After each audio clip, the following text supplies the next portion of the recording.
computer. Hi, this is Circe Olson-Wessner. I'm the director of the Museum of the American Military Family in Tijeras, New Mexico, and this is our podcast, At Ease. I'm speaking to Francis Kirkham, Navy brat, or do you prefer Navy Junior? Actually, I do.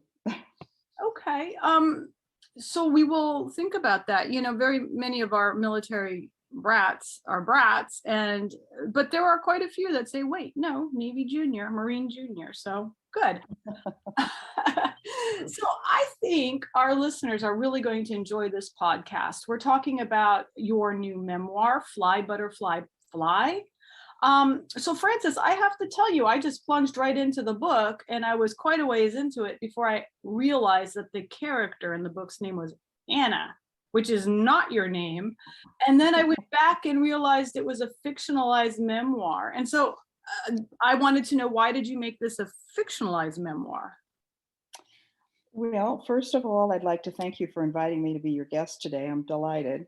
And I'm particularly happy that you asked this important question.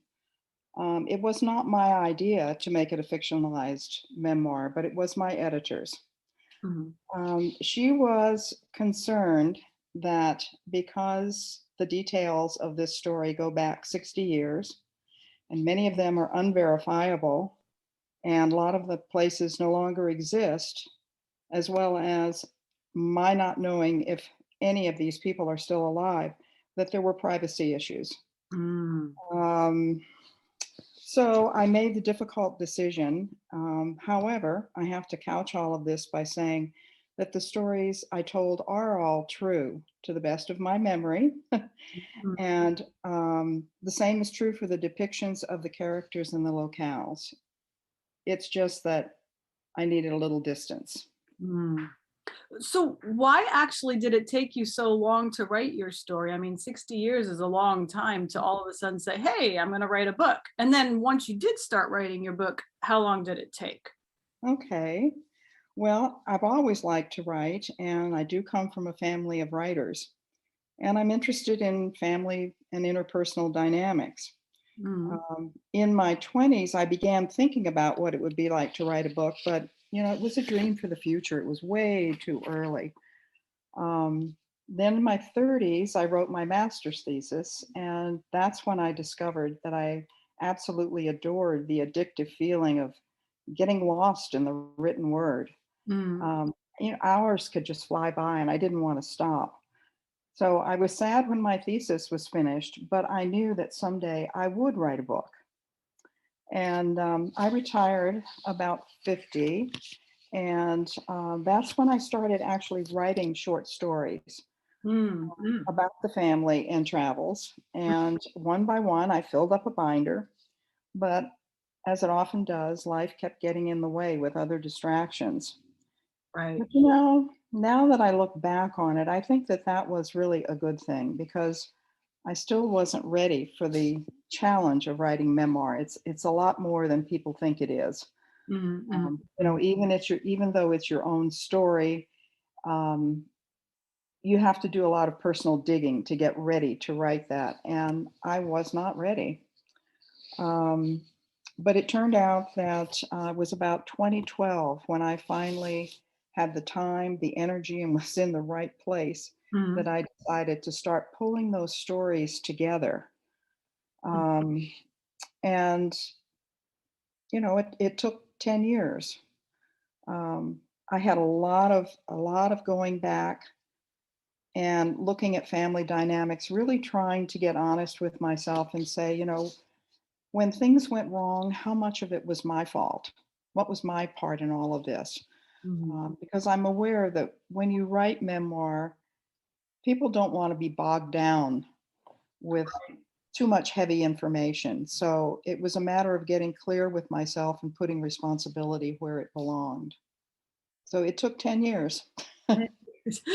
We're gonna double back to some of the statements you made just now, Okay. because I think they're important when you write a memoir. I could barely remember what I had for breakfast today, and your book is so richly detailed, and you said you had to go back and dig and things like Mhm. that.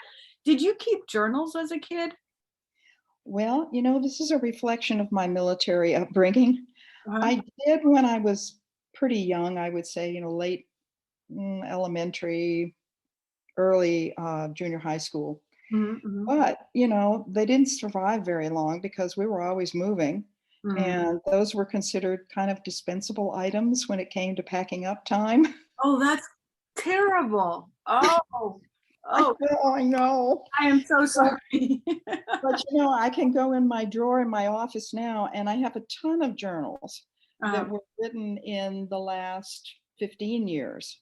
Mm, So at least, I have those. mm. But, you might ask how it is that I can remember all this stuff. Yeah, yeah. Well, a lot of it goes back to that military training. Mhm, My brother and I learned very, very well to be seen and not heard. mhm. We watched and listened to what was going on around us, but we just packed it away like squirrels. Ah, And then there were the stories that my dad told that, were recounted in the book. mhm, mhm, And that, I was 10 years old when all of that started. And it just really, I was old enough to absorb it and curious enough to ask questions. mhm, mhm, So it was like bees to honey. mhm, And it mhm. just, the old memory went to work. The memory replaced the journals.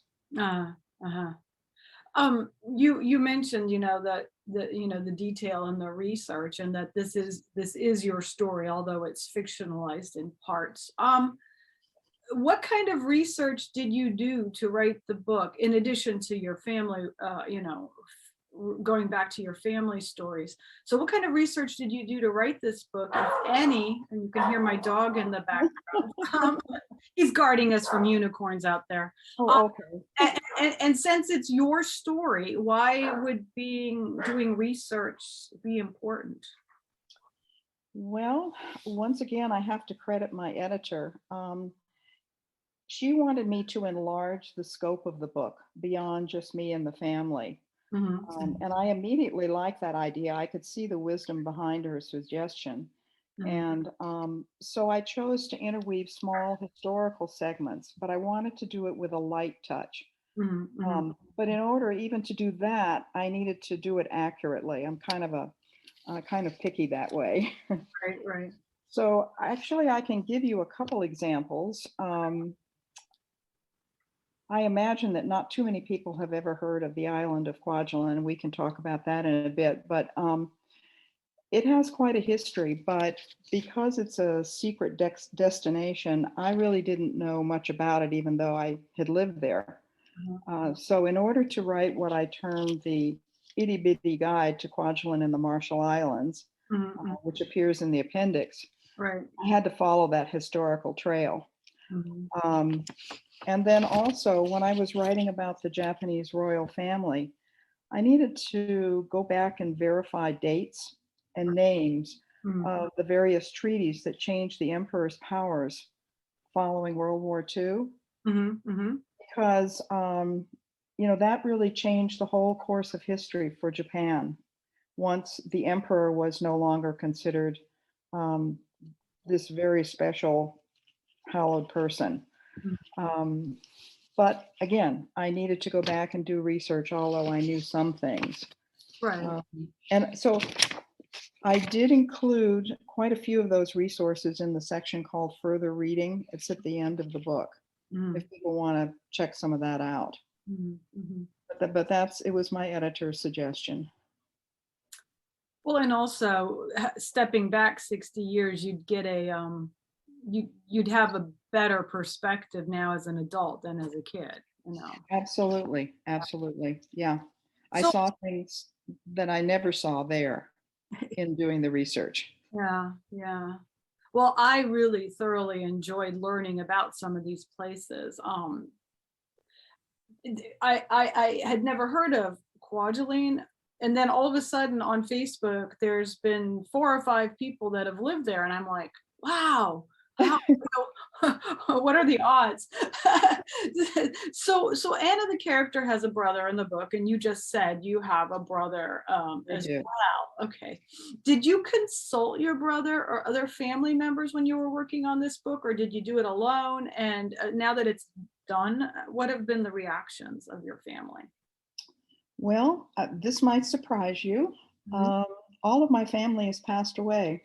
Hmm. That would include my brother, and Mm. he had no children, my mother, who had no siblings, my father and his only sibling, a sister, who had no children, and Wow. I'm widowed and have no children. So, and I started the book so recently, none of my family members ever knew or saw stories about the family. All they knew was that I wanted to write a book someday.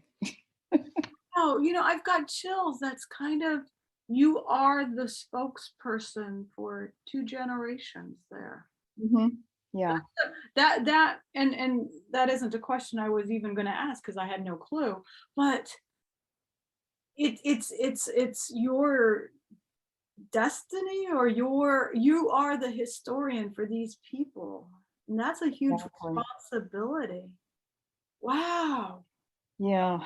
Yeah. Wow. I think that was some of the real push for me to write it, Hmm. because I realized, without children, when I die, Hmm. that history is all gone. And maybe nobody else will care about it, but I do. Yeah, yeah, no, I mean, that's kind of how we started the museum, because there's so much history in military families, and who's recording that history for perpetuity. Right, right. Okay, wow. All right. Okay, interview over now. So because and I'm just going to dig right into it then. So because this is your kind of your family legacy, and the memoir is based on real people, and you mentioned it a little bit, you alluded to it. What do you as an author owe the people that you describe? Well, excuse me. I owe them honesty as best I can express it. And I feel that the fact that they have all died doesn't change that. As you say, it is the family legacy. It's something that, although it's checkered in certain spots, that I'm very proud of. And I believe that everything happens for a reason, and that's a topic that you might have run into in the book. Mhm. And in this case, life arranged itself such that I wasn't ready to write or able to write the book until my family had died. And I had that more mature perspective Mm, that you spoke of. mm, And all of those things happening, they came together and allowed me to write it honestly. I know there are a lot of authors that really struggle with that. If their family members are still alive, how do they handle that? mm. Um, and so for me, that was not a challenge at all. I was totally free to write any and everything that I wanted. And I had the grace of sparing everyone hard feelings and regrets. And you might ask, Mm. you know, what would my family have thought about this? You kind of alluded to that. Right. And our family lived by see no evil, hear no evil, speak no evil. Mhm, mhm. They would not, well, my parents would not have approved of my writing about the family, certainly not in such a forthcoming manner. However, my brother would have cheered me on. Yeah, He would have been right there with me. I yeah. don't know if he would have written it, but he would have cheered me on. Well, and I know what you're talking about, because I read the book. I thought you were very respectful and restrained, and so I think you did a good job of telling the story, but not exposing things. Mhm. I thought you did it very nicely. Um, and so I think you did, well, you were honest and you were respectful all at the same time. So for example, in your book, you admit to at one point being disappointed in your father. you were a teenager. I mean, we're all disappointed when we're teenagers. um, uh, did you ever reconcile that completely and then see him in a different light as you grew up? Well, my father and I happen to be very similar. Mhm. Um, he was a hardworking, honest man who always provided for us. Mhm. And he did the very best he could, given his history and the constraints of the time, some of which came directly out of the military. But, he was rigid, judgmental, and stubborn, just like me. Um, The apple part, right? yeah, yeah. So, as I said, I had to do a lot of work on myself to get to an honest place. But I can tell you that he died suddenly in the early 90s. And there have been so many times that I wish that I could have talked to him Mm, mm, and tried to clear up some of the issues that still stood between us, because that stubbornness and that needing to be right didn't end in me for a very long time. So I wish I could have made more amends, and that he was assured that I loved and forgave him, because I absolutely did. And a lot of that actually came through writing the book. mm, mm, Um, Lots and lots of tears as I went along, mm, but that's part of the process of writing memoir. mm, mm, mm. So, unfortunately, I was 46 when he died, and we were still kind of duking it out. Uh, well, I think this pandemic has made a lot of us think about what is important, maybe trying to heal family wounds. I mean, because you could be alive one day and dead the next day, and so I think a lot of us have been thinking about people in our lives that have rifted with us, or, let them go or try to make amends. Hmm. Um, so switching the subject, I live in Navy housing right now in Oahu, and I was really sad when your book ended just as you arrived in Hawaii, because I had been learning about other places, and I would have been interested in reading your assessment of Honolulu and comparing it to my own experiences. But you did give a few references, like you went to the University of Hawaii, and I just went down to the University of Hawaii yesterday to check it out so that I could imagine where you were there. So I think I know the answer to this question, but you know what they say about assuming. But because your book ends as you enter college, so you were very young, I need to ask, where has your favorite place been to live ever?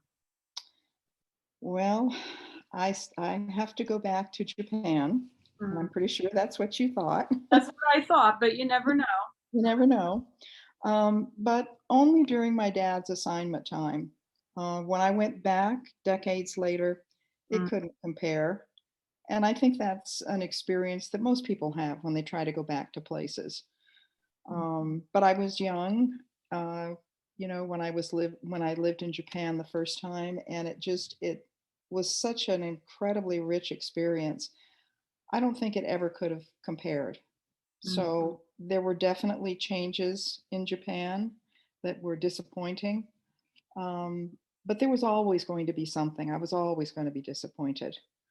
Right. Um, but I have friends in Japan. They often ask me when I'm going to come visit them, and it's a difficult question, because a lot of me feels like it's a chapter that I should leave closed, Mm, because what I loved about it is no longer there. mhm, mhm, mhm. So that was definitely my favorite place. But it was a combination, I think, of the time in my life. Right. I think And a lot of brats, a lot of military kids and spouses, struggle with that because you do want to go home, but you can't mhm, go home. You know, exactly, exactly. There is no home. there Yeah. is no home. One sentence in your book really grabbed me, so I wanted you to elaborate on it. You wrote, "A child of the world operates on an eclectic framework of philosophies and customs. What did you mean by that? Well, I've been very fortunate to live in Asia, the Pacific Rim, Europe, the Middle East, and Mhm. East, West, North, and South in the US. So, and I was traveling before I was a year old. So it forced me to really be open to other ways of thinking and doing things. It really fostered my curiosity. Um, so what happened is that as I went to these various places and I'm looking around at the cultures, I found things that I wanted to adopt, whether it was a belief or a custom, but it was something that touched me and felt like it matched my values. And it didn't matter that it was coming from a different culture. It just felt like it was adding more and Mm, variety to who I wanted to be. In fact, I can kind of tell you a funny story that was evolving in the 60s and 70s when I was in Hawaii, mhm. where, as you know, there are many Japanese people there. Um, but my friends would look at me kind of with a curious expression and say, "You're so Japanese." But for me, that was a compliment because I had identified so completely with the culture. Mhm. But for the people who were saying that to me, it wasn't. They wanted me to be their idea of American apple pie. Right, I right. was a threat to them in some way. And I guess because they couldn't understand what Mm, it was all about. But I loved that I was able to connect with Japan in that way and, adopt some of their beliefs and cultural mannerisms. And if you'd like, I can give you a little example of that. yeah, yeah. No, so let me just throw this out. So I think you Yeah. did succeed in becoming a child of the world then. So give us an example. Okay. Well, the Japanese well, New Year's is their favorite holiday. They really are invested in that. It's got a lot of symbolism for them. Mhm. And so at the end of every year, they spend a lot of time and effort cleaning up their homes and their businesses. And they Mm, pay off their debts and they go around and make amends to people they feel that they've offended because mhm, they want to start the new year clean and fresh. mhm, mhm. Well, I absolutely love that. And so I've incorporated it into my own way of living. And whereas, people in America may spend all their time and energy getting ready for Christmas, Mhm, mhm, that's kind of on the back burner for me. It's New Year's mhm, mhm. because I want to be on the cusp of the new year with no garbage or recycling in the house and no bills to be paid and no lingering unexpressed apologies and even clean sheets on the bed. I'm kind of really into that. Wow. And yet it comes from that culture and it makes me feel close to Japan, particularly at New Year's. Very cool. Yeah, that's a good example. Yeah. So switching gears and thinking about writing and process, I'd like to ask some questions about your writing. Why do you think your story, and I think you've already said this, but now for people who are considering writing their memoir, why do you think a story or any memoir for that matter should actually be written? Okay. Well, a lot of people scoff at memoir. They think it's self indulgent and sappy, and for heaven's sakes, it certainly can be. But I believe that good memoir can teach people about new ways, new avenues, and things for them to explore and to help them find hidden parts of themselves. It's a learning opportunity. Mhm.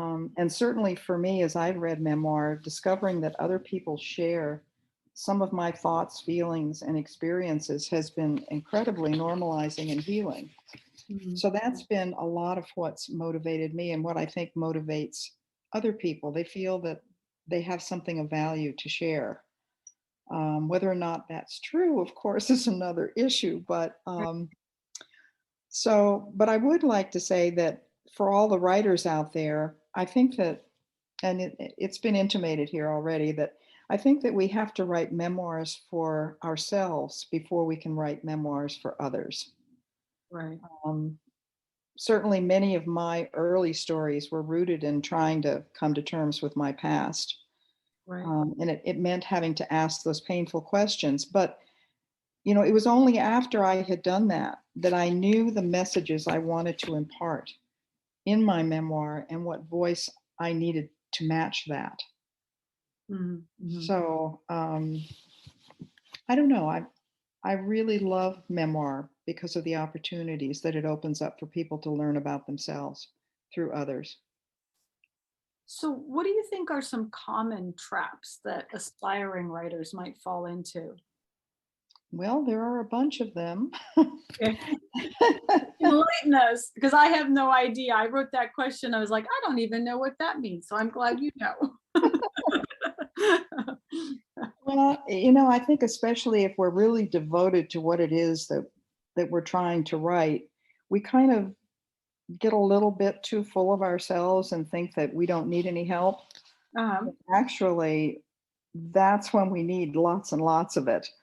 Um, so one recommendation that I would make to people who are thinking about wanting to publish is to invest in the services of an editor. mhm, It's mhm. expensive, and it may have you looking at things that you didn't necessarily want to consider in terms of your structure, but I just found that it was so incredibly important and valuable to me. But of course, if you're going to pay for that, then you have to listen to the advice that you're given. Right. And that's hard for some people because It is. this person doesn't know my story. I know my story. There's an ego Exactly. involved. Yeah. Exactly. There's a lot of ego, especially when you're starting out. You haven't had enough tumbles yet to know that you need help.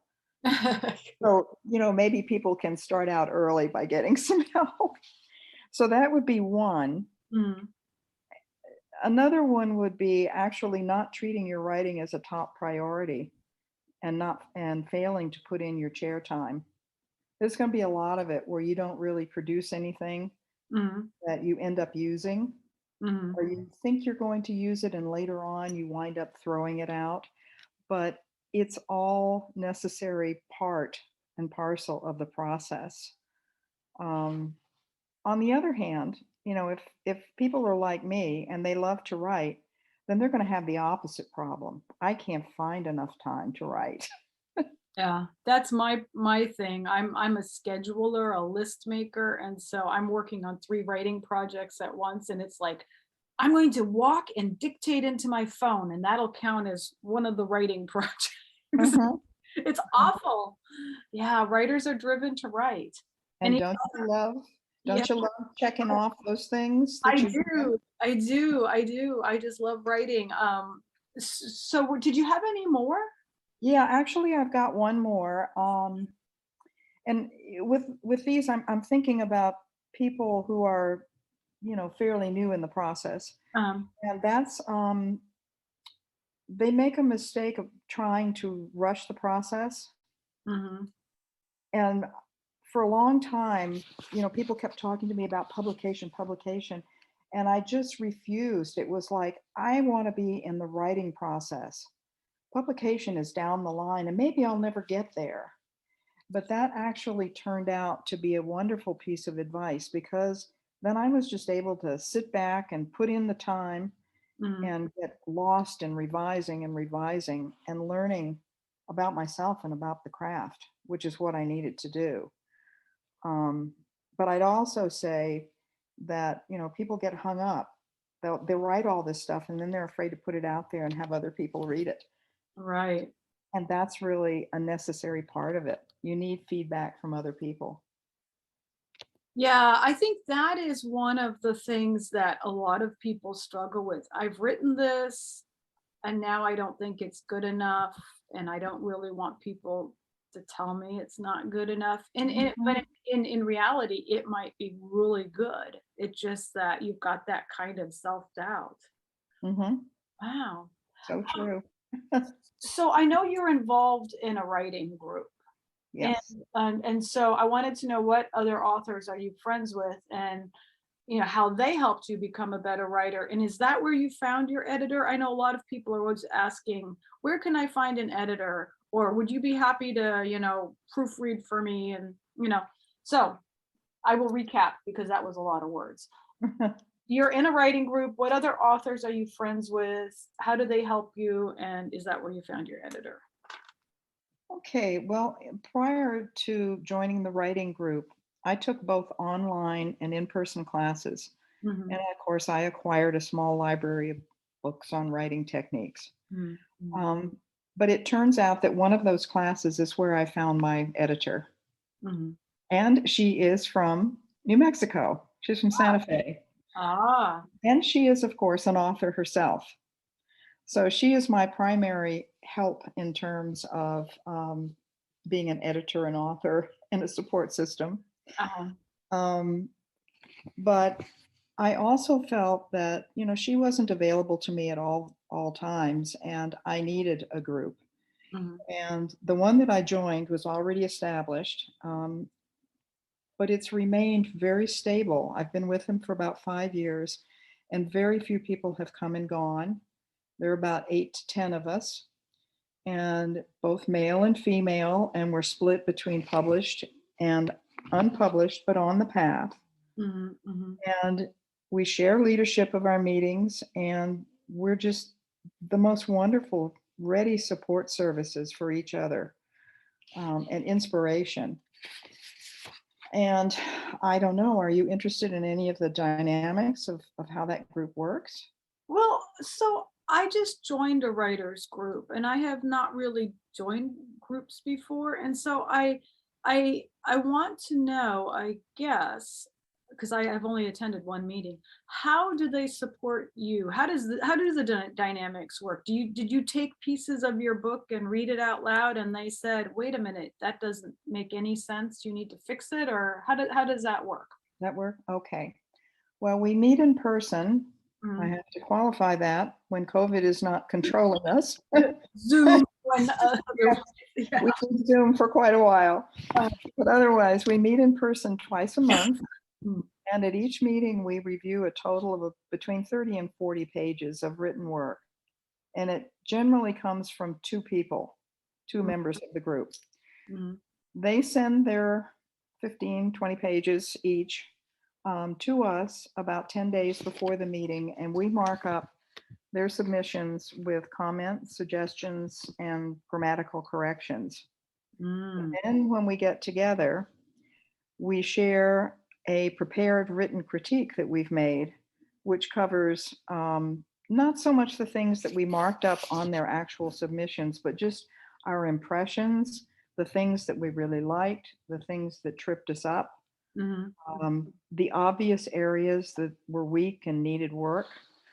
Um, so when you walk away from there, you take those marked up pages from all the group members and uh-huh. you go home and you've got that to review and decide what you want to keep and what you want to throw out. And it's just incredible. Wow, that is really that you are definitely vulnerable. I mean, you go home and lick your wounds maybe. Well, I think it depends on the group. And Mm, that would have been my last comment, which would be make sure you find the group that's right for you right, and you right. know when you found it. Where we've been together, well, I've been in the group over 5 years and we are such good friends now. Mhm, We know people's vulnerabilities. mhm, We trust each other. mhm. Um, I know that they're going to tell me what I need to do, what I need to fix. Uh-huh. But they're also going to give me enough praise that I can handle the incoming negativity, and it's always couched in caring Right. because we don't take it personally. I think that's good advice to shop around and find the writers group, or maybe there's a writers group, but they have different people leading the sessions. Like one weekend it's Mary, and one weekend it's Joe, and one weekend it's somebody else, and then maybe you find that you really like Joe's session the best, and you go to that one as opposed to going to something that you're really not connecting with. So I think that's good advice. Shop around and find the right group for you, the right fit. And don't be intimidated. And because the right group is out there for you. Hmm.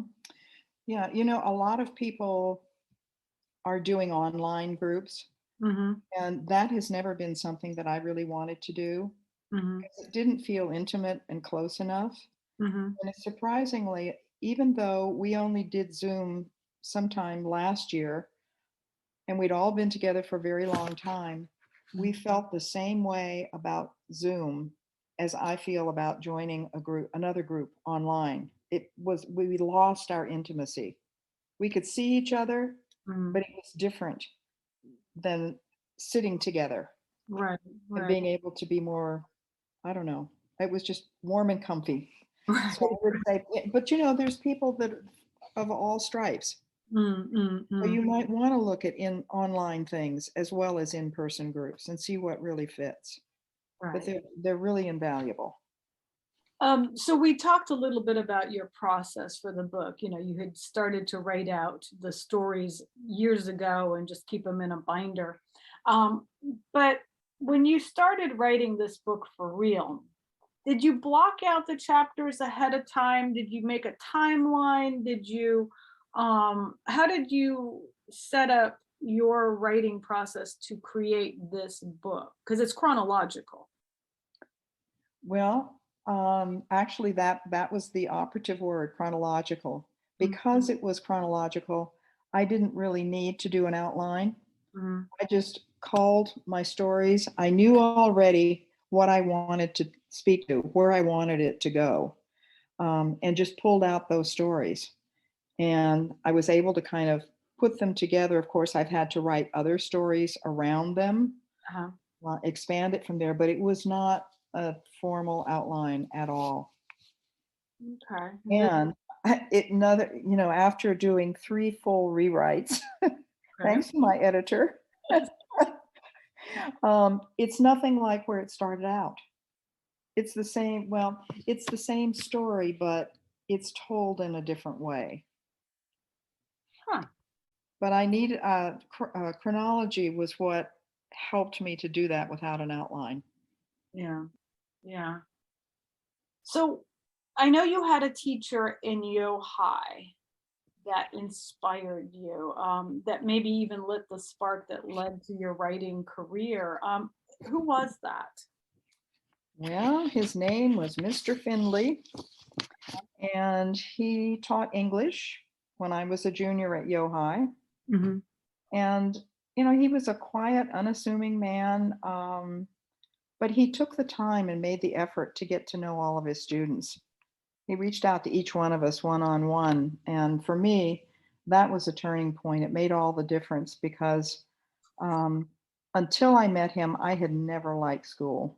Hmm. I was an introverted, shy little kid, and I always felt put down and misunderstood by my teachers Hmm. Hmm. and thought of myself as a class misfit.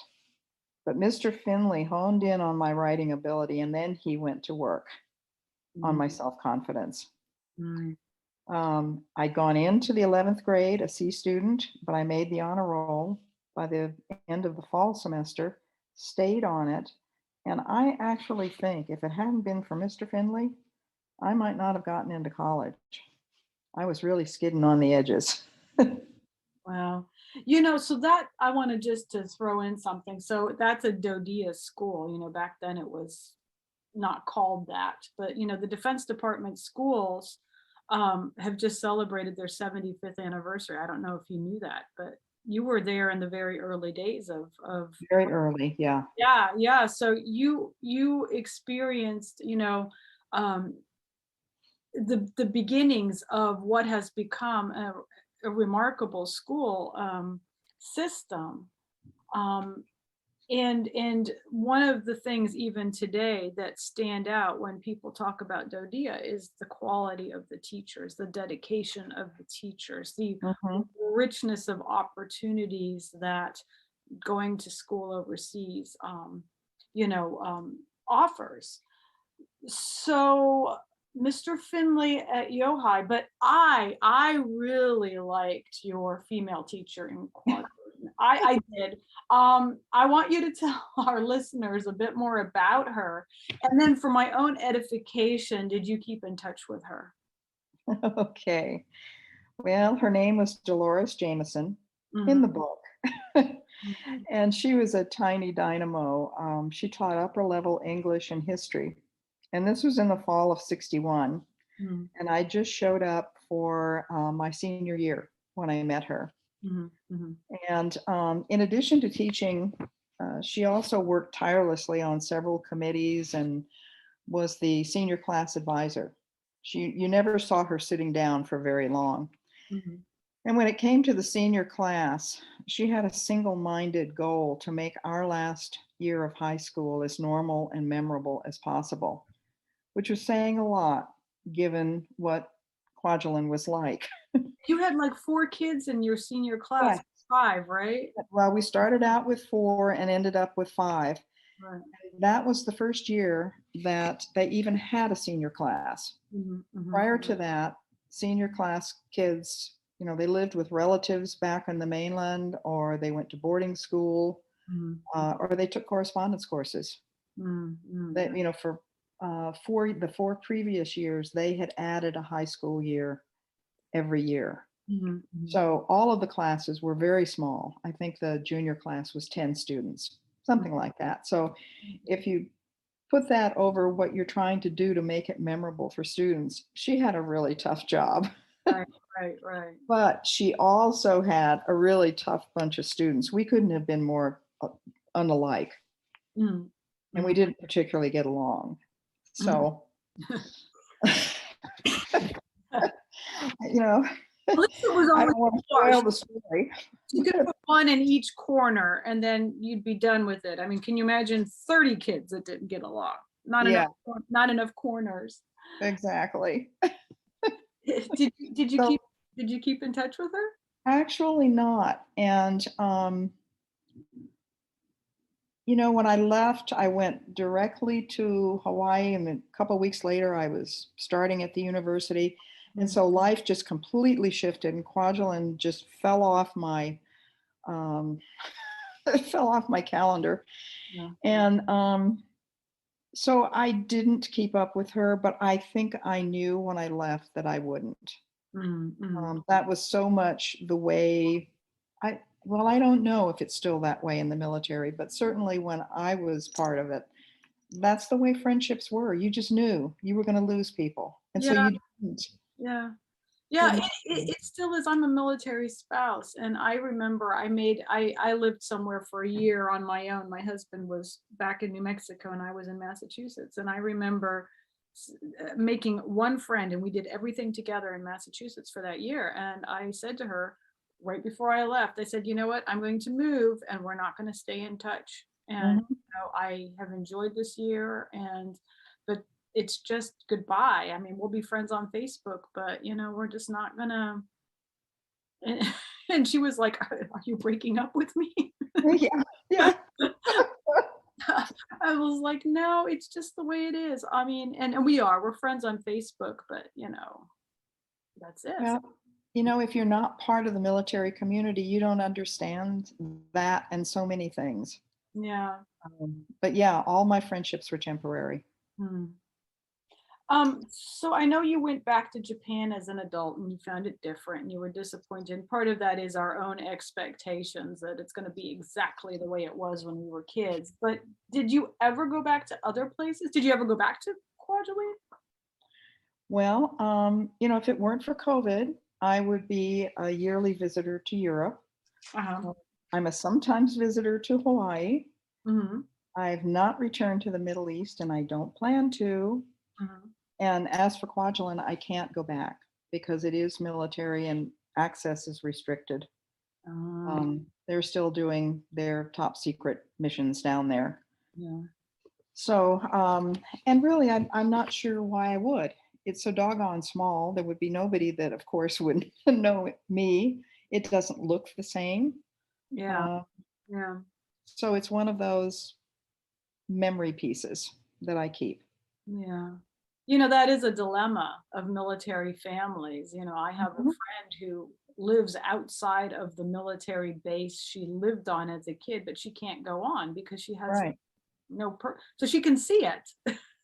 It's there. Yeah. She can't do anything with it. And Yeah. it's kind of a weird dynamic. Um, so in the few minutes we have left, what else would you like to tell our listeners? And then, of course, when is your book coming out and where will they be able to buy it? Well, I when I saw this question, I had to think about this one um, a lot. I knew what I wanted to say, but I wasn't sure if I could say it in the right way. Um, the first thing is, and it's something that is on the very first page of the book, is that I've been so blessed.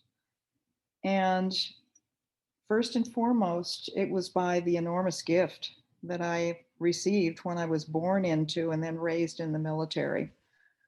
Um, and then, as a senior citizen, um, finding this incredible desire and determination to write about my military years, I knew there was a message because I was watching the changes that I'd seen over the decades.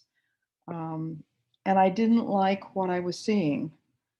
When I was growing up, there was so much recognition and appreciation for the sacrifices of our military. Mhm. The war was over, but people hadn't forgotten the price that they paid Mhm. for securing peace and freedom. And it was just amazing. Strangers would stop us on the street when they saw my dad in uniform, and they said much more than thank you for your service. Mhm. They Mhm. shared personal stories of their own loss and joy, and it was coming from their hearts. And, for me as a kid, that was just an incredible experience. Mhm. Mhm. But then I was, 20 or so when the Vietnam War came Mhm. along and Mhm. everything changed. Mhm. And I felt so conflicted about that. Here I had a brother who was almost military age. I didn't want him to go to Vietnam, and yet that was what we do as military people. Mhm. Mhm. And then, to see that whole situation unfold, um, I find that for a long time, I've worried about the servicemen and their families who continue to give their full measure of devotion. Mhm. But I don't always feel that they get the positive regard and support that they deserve. And certainly they get a lot of criticism. Mhm. Um, so writing this book it was an opportunity for me to reach out to my military brothers and sisters and just assure them that, even though I'm an old lady now, Mhm. I remember that and I love that experience. And I feel like I walk with them. Mhm. They Mhm. may not have a sense that the civilian population supports them, but if I feel like I walk with them, I know there are a lot of other people just like me Mhm. who Mhm. were so moved by their military experience. Um, I'm in tears when I watch the 4th of July concerts and the Memorial Day concerts. And Mhm. I just feel so incredibly close to that military family. It's Mhm. just who I am. Mhm. Mhm. And so, telling my story was reaching out to those people who may not feel appreciated. I wanted them to feel pride in what they're doing, no matter what they hear on the streets or they see in the newspapers. They are appreciated.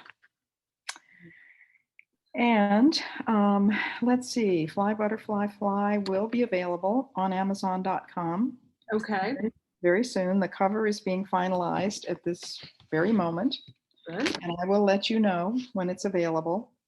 Okay. Um, and I would just like to say to my listeners, if you choose to pick up a copy, I hope you'll enjoy it and find it meaningful and useful, and maybe share it with a friend. And I would love it if you could give me some feedback. And thank you for listening today. Well, so we've really enjoyed this. And so when it comes out on Amazon, are you going to put an author's page on Amazon with some contact info so that people can email you when they've read it? Or, I don't know how the Amazon author pages work, but everybody seems to have one. Or do you have a website? I do not have a website yet. Uh-huh. Um, and I'm kind of on the fence about whether I want one. I'm Mhm. not sure, given the type of book that this is, that there's one that's necessary. Right. I have a friend who came from my writing group, who wrote a book about his father-in-law, his war experience. Mhm. And he has found a website very helpful because he's still finding research and uh, data Mhm. on this particular time in the war that he wrote about. Mhm. And he posted on his website. But Okay. I'm not sure what I would do with a website. So I'm on the fence about that. Um, and because the actual manuscript has not been uploaded yet, there are parts of the Amazon website that I don't have access to. And Right. one of them is the author page. Right. But I will be filling that out. There will be ways to get in touch with me, and there are ways to write reviews on That's Amazon. important. Yeah. No, that's really important because, I think well, I can't say that. A lot of writers write just for the sake of writing because it brings them joy. But then it is nice every once in a while for somebody to say, hey, I really liked what you wrote. It makes you feel validated that maybe, you've touched somebody. So, yeah, I would definitely um, encourage our listeners once they buy your book to reach out and say, hey, I enjoyed that, or that made me think, or I had no idea where the Marshall Islands are, or something like that. Well, that was my intent. Um, so I really appreciate your taking the time today to speak to us. I thought this was very interesting. I know from the museum Facebook page, because when you sent the proof book, I posted a picture of it and said, hey, I'm reading this. And I had some people say, oh, I'd like to read that too. And I said, well, it's going to be out really soon. So there is some interest in your book. And I wish Good. you a lot of luck in it. Um, and we look forward. And so, of course, once you get it up and out, send us a press release or a link or something, and we'd be happy to let our listeners, and we'll post it up on the museum page, so that people know that it's available. I Um, will certainly do that. okay, good. So once again, we have to wrap it up. This has been Circe, that's me, and our podcast, At Ease. Our museum's podcasts are supported in part by New Mexico Arts, the New Mexico Humanities Council, Sandia Area Credit Union, and organizations like Military Brats Seal and Military Brats Registry. And our guest today has been Frances Kirkham, and she is the author of a very fascinating book called Fly, Butterfly, Fly. And so thank you so much for being with us today.